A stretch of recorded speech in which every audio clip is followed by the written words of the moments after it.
कैलाश का मौन कैलाश अब केवल एक पर्वत नहीं था, वह अब चेतना का केंद्र बन चुका था। जहां बर्फ की हर परत में ध्यान की लहरें गूंजती थीं, जहां हवा में ओम का नाद स्वयं उठता था, और जहां शिव अब न शरीर में थे, न विचार में, बल्कि अस्तित्व के पार किसी शून्य में स्थित थे। पार्वती उस शून्य को देखती जिसमें उनका प्रिय समा गया था। कैलाश पर अब भी उनके चरणों के निशान थे, पर स्वयं महादेव अब रूपातीत हो चुके थे। देवता उन्हें मौन मान चुके थे, परंतु उस मौन के भीतर अब भी एक लय थी, एक अदृश्य नृत्य जो किसी ध्वनि के बिना हो रहा था। दो ब्रह्मांड का श्वास तांडव से जो ब्रह्मांड जन्मा था, वह अब स्थिर हो चुका था। हर नक्षत्र अपनी गति में था, हर जीव अपने कर्म में, परंतु एक अंतराल था, एक शून्यता जो किसी को दिखाई नहीं देती थी, पर हर आत्मा उसे अनुभव करती थी। वह शून्यता स्वयं शिव का महामौन था। ब्रह्मा ने ध्यान किया और कहा, यह मौन नहीं, यह आधार है। यही वह नाद है जहां से सब कुछ उत्पन्न हुआ। विष्णु ने मुस्कुराकर कहा, और यह मौन तभी पूर्ण होगा जब समय भी थम जाएगा। देवताओं ने देखा, कैलाश की चोटी से एक सूक्ष्म प्रकाश उठा, जो न सूर्य था न चंद्र, वह था शिव का मौन रूप। 3 शिव का रूपातीत ध्यान। महादेव अब ध्यान में नहीं थे, वह ध्यान स्वयं बन गए थे। उनका शरीर अब केवल एक प्रतीक था, उनकी चेतना अब ब्रह्मांड की स्पंदन थी। उनकी तीसरी आंख बंद थी, पर उसके भीतर पूरा ब्रह्मांड घूम रहा था। हर तारक, हर ग्रह, हर आत्मा उनकी दृष्टि में संतुलित थी। शिव बोले नहीं, पर मौन में एक वाणी गूंजी, जो देखता है वह सीमित है, जो मौन होता है वही अनंत है। पार्वती ने उस वाणी को सुना। उन्होंने अपनी आंखें मूंद लीं और शिव के भीतर प्रवेश किया। वह अब शिव शक्ति बन चुकी थी। 4 शक्ति का विसर्जन। पार्वती ने अपना रूप त्याग दिया। अब वह किसी देह में नहीं थी, वह शिव की चेतना में प्रवाहित हो चुकी थी। शिव और शक्ति अब 2 नहीं, एक थे। सृष्टि का द्वैत समाप्त हो चुका था। उस क्षण ब्रह्मांड में एक अदृश्य कंपन उठा। न समय रहा, न दिशा, केवल एक अनंत श्वास जो कहती थी, अहम ब्रह्मास्मि। देवताओं ने यह दृश्य देखा, पर उनके नेत्र इसे सहन नहीं कर सके। वह प्रकाश इतना प्रचंड था कि हर स्वरूप, हर विचार जल गया। वह था महामौन का उदय। 5 मौन का अर्थ महामौन, वह स्थिति जहां न ध्वनि रहती है न श्वास, जहां सृष्टि स्वयं को भूलकर अपने स्रोत में लौट जाती है। शिव उस स्थिति में प्रवेश कर चुके थे। वह अब न तांडव कर रहे थे, न सृजन, बल्कि अस्तित्व को स्वयं अनुभव कर रहे थे। उनके भीतर से एक वाणी उठी, जब मैं नाचता हूं ब्रह्मांड जन्म लेता है, जब मैं मौन होता हूं ब्रह्मांड लौट जाता है। दोनों ही मेरा स्वरूप हैं। यह शब्द हवा में नहीं बोले गए, बल्कि हर आत्मा के भीतर गूंजे। जीवों ने उस क्षण कुछ क्षणों के लिए पूर्ण शांति का अनुभव किया। वह था शिव का स्पर्श। 6 विष्णु का साक्षात्कार। विष्णु ने योग निद्रा छोड़ी। उन्होंने आंखें खोलीं और मुस्कुराए। महादेव अब रूप से परे चले गए हैं। उनका महामौन ही अब जीवन का ध्वनि बनेगा। उन्होंने ब्रह्मा की ओर देखा। ब्रह्मा बोले, क्या सृष्टि अब रुकेगी? विष्णु ने कहा, नहीं, सृष्टि अब स्वयं चलेगी। शिव का मौन उसके भीतर प्रवाहित होगा, और उसी क्षण हर तत्व, हर जीव, हर चेतना में एक हल्की नीली आभा चमकी। यह संकेत था कि शिव अब हर अस्तित्व के भीतर निवास कर रहे हैं। 7 मानव में शिव का बीज धरती पर एक आर्षित ध्यान में बैठा था। वह न भोजन लेता था, न निद्रा, वह केवल मौन था। पर उस मौन में गूंज थी शिव की गूंज। उसने आंखें खोलीं और कहा, शिव बाहर नहीं है, वह भीतर हैं। जहां विचार रुकते हैं, वहां से वह आरंभ होते हैं। उसने अपने शिष्यों से कहा, सुनो, जब तुम मौन हो जाओगे, तब तुम उन्हें देख लोगे। यह था पहला योगी, जिसे लोग आगे चलकर महायोगेश्वर का शिष्य कहेंगे। शिव ने उसी क्षण मनुष्य के भीतर योग का बीज बो दिया।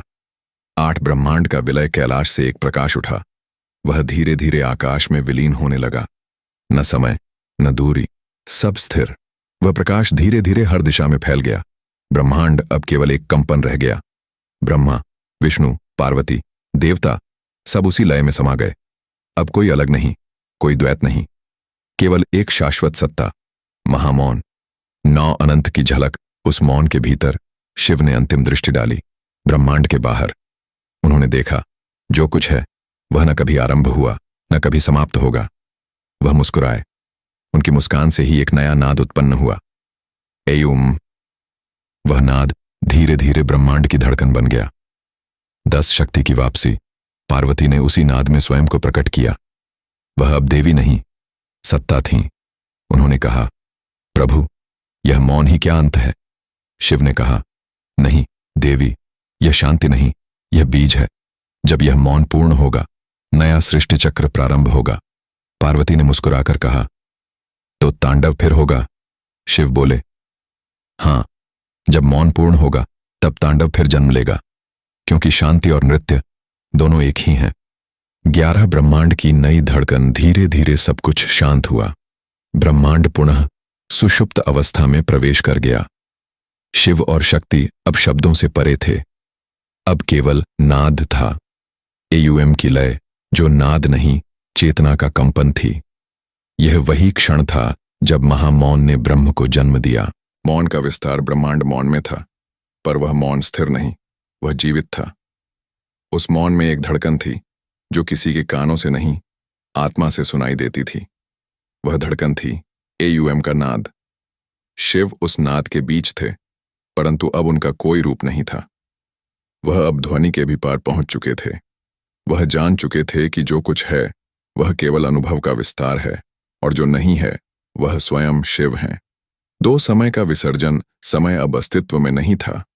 क्षण, पल, युग सब एक हो गए थे। यह वही अवस्था थी जहां भूत, वर्तमान और भविष्य एक साथ मौन में विलीन हो जाते हैं। शिव उस समय रहित क्षण में विचर रहे थे। उनकी दृष्टि में कोई दिशा नहीं, कोई सीमा नहीं। उनकी चेतना अब कण कण में वितरित थी। एक ब्रह्मांडीय वाणी गूंजी, महादेव, अब आप ब्रह्म से भी आगे बढ़ चुके हैं। अब आप स्वयं अनुभव हैं। शिव मुस्कुराए। उनकी मुस्कान में हजारों आकाश गंगाएं खिल उठीं। 3 अनंत की दहलीज। शिव ने देखा, एक रेखा थी जो अस्तित्व और अनस्तित्व के बीच झिलमिला रही थी। वह ब्रह्म की सीमा थी, जिसके पार कोई देव, कोई योगी नहीं गया था। वह रेखा प्रकाश से नहीं बनी थी, बल्कि मौन के कंपन से बनी थी। शिव आगे बढ़े। हर कदम के साथ वह अपने अस्तित्व को छोड़ते गए। रूप, ध्वनि, विचार, अनुभव सब विलीन। अब केवल एक शेष रहा, मैं हूं। और फिर धीरे धीरे वह मैं भी मौन में समा गया। 4 चेतना का विलय वह क्षण था जब ब्रह्मांड की सारी ऊर्जा एक बिंदु में सिमट गई।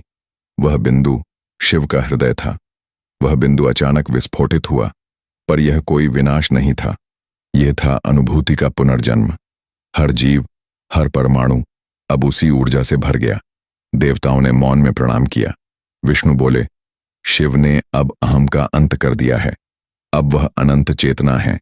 ब्रह्मा ने कहा, जब वह बोलते थे ब्रह्मांड बनता था, अब जब वह मौन है ब्रह्मांड स्वयं चल रहा है। 5 महामौन में संवाद, पर उस मौन में भी संवाद था। वह वाणी नहीं थी, पर हर दिशा में संदेश की तरंगें बह रही थीं। मैं तांडव नहीं कर रहा, क्योंकि अब तांडव हर प्राणी के भीतर है। मैं मौन नहीं हूं, क्योंकि अब मौन हर आत्मा में है। वह संदेश न शब्दों से लिखा गया, न ध्वनि से बोला गया। वह अनुभव के स्तर पर प्रकट हुआ। हर ध्यानरत साधक, हर तपस्वी उसी क्षण भीतर किसी अनजानी शांति को महसूस करने लगा। वह था शिव का महामौन। शक्ति का पुनरागमन। पार्वती अब पूर्णतः शिवत्व में समा चुकी थीं, पर जब सृष्टि के भीतर नाद जागा, वह पुनः चेतना के रूप में प्रकट हुईं। उन्होंने कहा, प्रभु, यह अनंत मौन क्या स्थायी रहेगा? शिव की वाणी, जो अब नाद थी, उत्तर बनी, नहीं देवी, मौन भी गति चाहता है। यही गति फिर नृत्य बन जाएगी, और वही नृत्य फिर जीवन कहलाएगा। शक्ति मुस्कुराई। उनकी मुस्कान से सृष्टि के भीतर भावना जन्मी, प्रेम, करुणा, भक्ति। यह शिव और शक्ति का मौन संवाद था, जिसने मानवता के हृदय में ईश्वर की अनुभूति बो दी। 7 मानवता का जागरण। पृथ्वी पर एक आर्षी गहन ध्यान में था। उसके भीतर अचानक एक प्रकाश फूटा। वह बोला, मैंने उन्हें देखा नहीं, पर मैं जानता हूं, वह हैं। वह मौन है, पर वही ध्वनि है। उसने अपने शिष्यों को सिखाया, ध्यान का अर्थ मौन नहीं, ध्यान का अर्थ शिव से मिलन है। धीरे धीरे यह ज्ञान पर्वतों से निकलकर मानव सभ्यता तक पहुंचा। योग, ध्यान, ओम सब उसी मौन के प्रकट रूप थे। मनुष्य अब ब्रह्मांड के रहस्य को महसूस करने लगा। हर हृदय में शिव का तांडव अब मौन नाद के रूप में गूंज रहा था। 8 ब्रह्मांड की पुनर्जन्म लय मौन धीरे धीरे गति में बदलने लगा। गति से कंपन, कंपन से ध्वनि और ध्वनि से सृजन। ब्रह्मांड पुनः खिल उठा। नवग्रह अपनी कक्षाओं में लौट आए। आकाश में ताराएं फिर से जगमगाईं। पर इस बार सब कुछ अलग था, क्योंकि अब हर गति के पीछे शिव का मौन नाद था। यह नया ब्रह्मांड अब संतुलन पर आधारित था, न केवल विनाश या सृजन, बल्कि दोनों के बीच की अनुभूति। 9 शिव का अंतिम अनुभव शिव ने देखा। ब्रह्मांड अब स्वयं चल रहा है। उसे अब किसी संचालक की आवश्यकता नहीं। वह मुस्कुराए और बोले, जब मैं मौन हुआ तब सृष्टि ने बोलना सीखा। जब मैं लुप्त हुआ तब अस्तित्व ने स्वयं को जाना। उनकी यह वाणी अब श्रुति बन गई, वही जो आगे चलकर वेदों में गूंजी। न तस्य प्रतिमा अस्ति, न तस्य नाम अस्ति। वह जो सर्वत्र है वही मैं हूं, शिव। 10 तांडव का शाश्वत स्वर। अब ब्रह्मांड मौन और नृत्य दोनों में एक था। हर कण में वही लय, हर श्वास में वही नाद।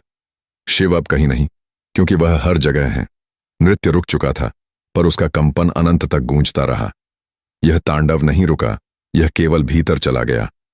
जब तुम मौन में उतरोगे, तुम मेरा नृत्य सुन पाओगे। 11 मानवता का उपसंहार सदियां बीती। मनुष्य ने सभ्यताएं बसाईं, मंदिर बनाए, पर किसी को शिव दिखे नहीं। फिर एक ध्यानमग्न आत्मा ने मुस्कुराकर कहा, तुम उन्हें ढूंढ नहीं सकते, क्योंकि वह ढूंढने वाले में ही है। उस दिन से मनुष्य ने समझा, ईश्वर कोई देव नहीं, एक अनुभूति है, और वह अनुभूति महामौन है। 12 अनंत की ओर अब ब्रह्मांड स्थिर था, पर चेतन। हर दिशा में एयूएम की लहरें उठती थीं। वह नाद वही था जो शिव ने छोड़ा था। वह नाद अब भी जारी है, हर हृदय में, हर तारे में, हर अस्तित्व के कण में। और उस नाद के पार मौन है, वही महामौन जहां शिव अब भी विराजमान है। समापन। जहां शब्द समाप्त होते हैं, वहीं से शिव की कथा आरंभ होती है। जहां नृत्य रुकता है, वहीं से ब्रह्मांड श्वास लेना शुरू करता है। वह मौन नहीं, वह अनुभव है।